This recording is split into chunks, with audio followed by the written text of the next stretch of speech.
নমস্কাৰ মই সূৰ্য শইকীয়া আপোনালোকে চাই আছে লেংডন বাতৰি এই মুহূৰ্তত আন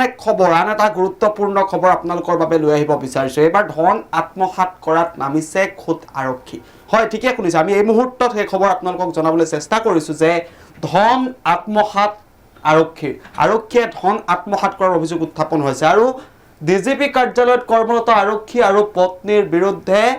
অভিযোগ উত্থাপন কৰা হৈছে লগতে সোসাইটিৰ ধন আত্মসাৎ কৰাৰ অভিযোগ উত্থাপন কৰিছে এগৰাকী মহিলাই আৰু এবাৰ আৰক্ষী এগৰাকী ডিজিপি কাৰ্যালয়ত কৰ্মৰত এগৰাকী আৰক্ষী বিষয়া আৰু আৰক্ষী বিষয়াগৰাকীৰ পত্নীৰ বিৰুদ্ধে এগৰাকী মহিলাই অভিযোগ উত্থাপন কৰিছে যে সোসাইটিৰ যি জমা থোৱা ধন সেই ধন আত্মসাৎ কৰাৰ অভিযোগ উত্থাপন কৰিছে মুখ্যমন্ত্ৰীৰ ওচৰত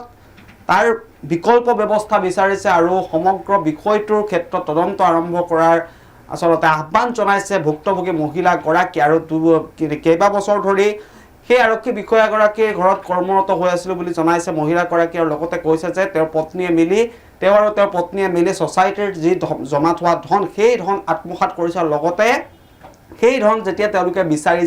যোৱাৰ পাছত তেওঁলোকক গালি গালাজ পৰাৰ অভিযোগ উত্থাপন কৰিছে এগৰাকী মহিলাই প্ৰকৃতাৰ্থত সেই মহিলাগৰাকীৰ সৈতে কি হৈছে মহিলাগৰাকীৰ পৰা কেনেকৈ ধন আত্মসাৎ কৰিছে আৰু আৰক্ষী বিষয়াগৰাকী আৰু তেওঁৰ পত্নীৰ বিৰুদ্ধে কি অভিযোগ উত্থাপন কৰিছে ভুক্তভোগী মহিলাগৰাকীৰ মন্তব্য আমাৰ হাতত আছে কি মন্তব্য আমি এই মুহূৰ্তত আপোনালোকৰ বাবে আগবঢ়াইছো বিৰুবাৰী জোনাকপুৰ তাতে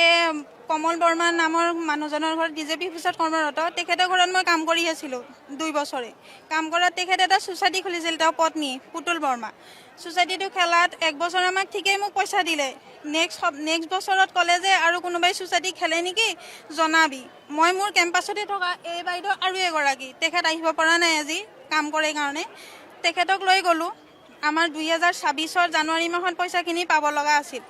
আমাৰ পইচাখিনি নিদিলে যিদিনা জানুৱাৰী 15 তাৰিখে আমি পইচা আনিবলৈ যাওঁ আমাক মাৰধৰ কৰি পঠিয়াই দিছে তাৰো ভিডিঅ' ফুটেজ আছে আমাৰ লগত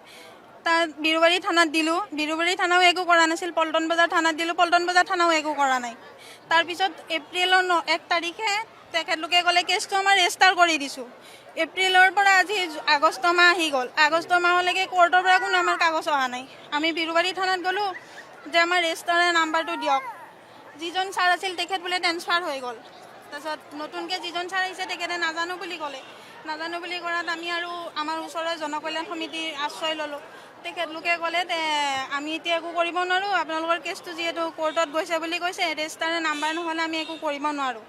তাৰপিছত আজি ছাৰৰ ওচৰলৈ আহিলোঁ আমাৰ 3জনী মিলে 1.5 লাখ টকা তেখেতৰ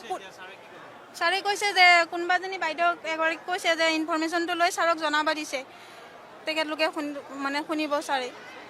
একেটো হেৰি পুতুল বৰ্মা তেওঁ হাজবেণ্ডৰ নাম কমল বৰ্মা উলুবাৰী ডিজিপি অফিচত কৰ্মৰত আছিল হাজবেণ্ড তেখেতৰ পুলিচ কাৰণে আমাক কোনো একোৱেই নকৰে আজি আমি 5-8 মাহ হৈ গ'ল জানুৱাৰী মাহৰ পৰা ঘূৰি আছোঁ ডিজিপি অফিচত আমি ডিচি অফিচতো গৈছোঁ বহুত জেগাত ঘূৰিছোঁ আমি পইচা কিনি কাৰণে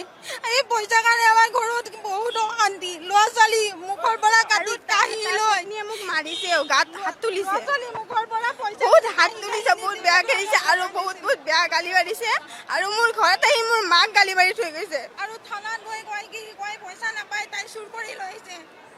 আৰু মোৰ মাৰ নামত বহুত মিছা কথা কৈছে সিহঁতে